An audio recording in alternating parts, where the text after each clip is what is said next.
Hey there, focus learners, and welcome to another explainer.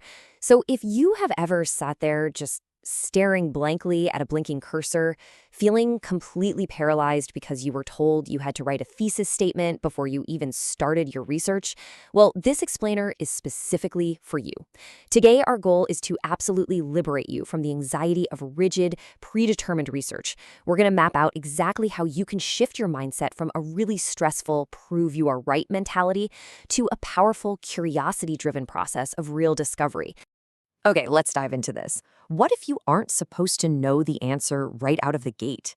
I mean, it sounds entirely backwards to how most of us were taught to write papers, doesn't it?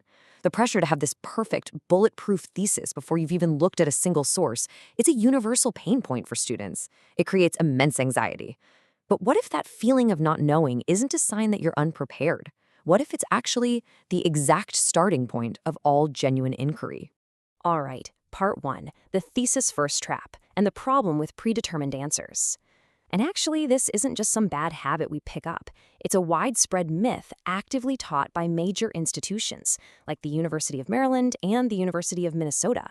So let's clearly define what it is we're dealing with here. The thesis first model is basically a research approach where you only use research to verify existing ideas.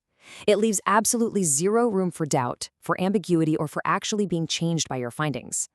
Now look, I want to be fair here. This model definitely works for very simple tasks. Like if you already believe the newest iPhone is the best smartphone out there, you can easily use thesis-first research to just look up its specs and prove you're right.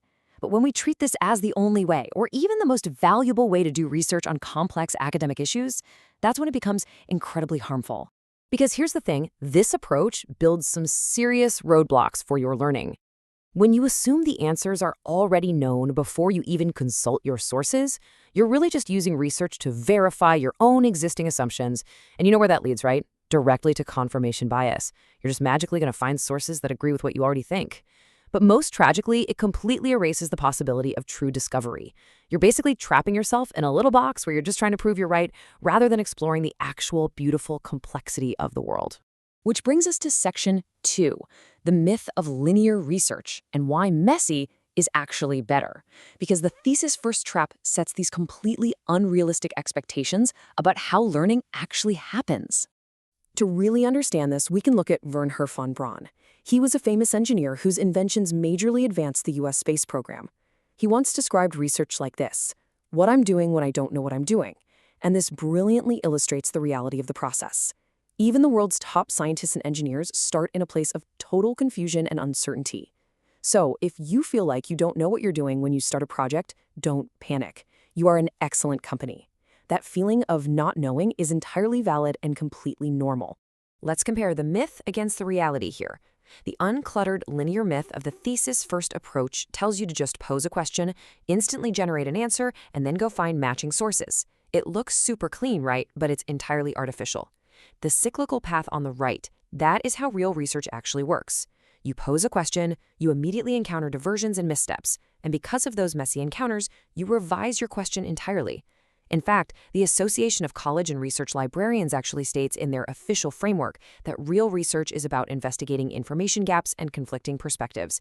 It's supposed to be this fluid, recursive, and yes, very messy process.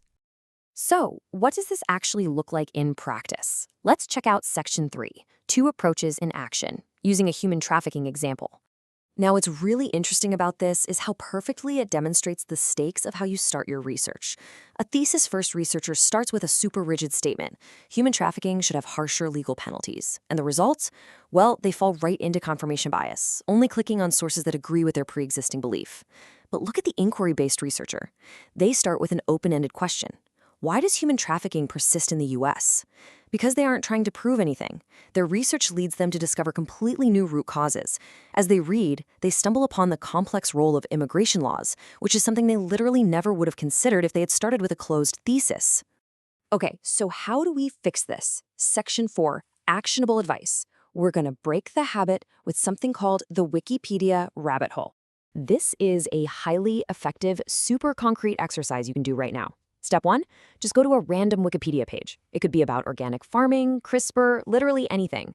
Step 2, simply let your curiosity take the wheel and click through interesting links for about 10 to 15 minutes.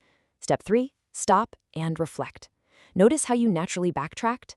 How you searched new terms and totally changed directions?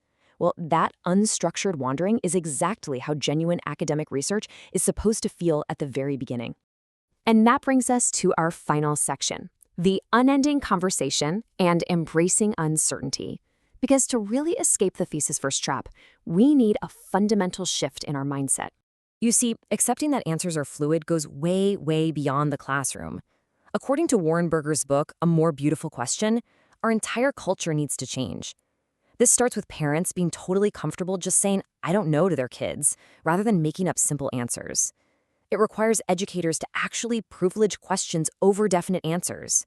It means employers have to give workers the freedom to explore and question workplace policies.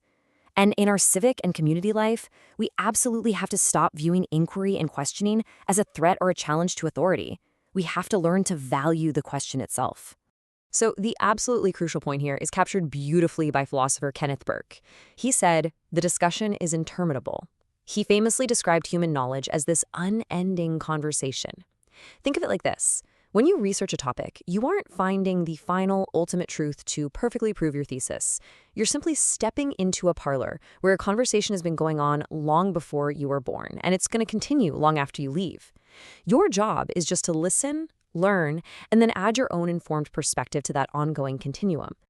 Which leaves us with one final, huge thought. What question will you bring to the conversation? If you approach your next project just trying to prove that you're right, you're pretty much guaranteeing that you'll learn nothing new. But if you embrace the messiness and you genuinely investigate the unknown, you open yourself up to be profoundly changed by your research. Thank you so much for joining me for this explainer, and I challenge you to go out there and ask a beautiful question today.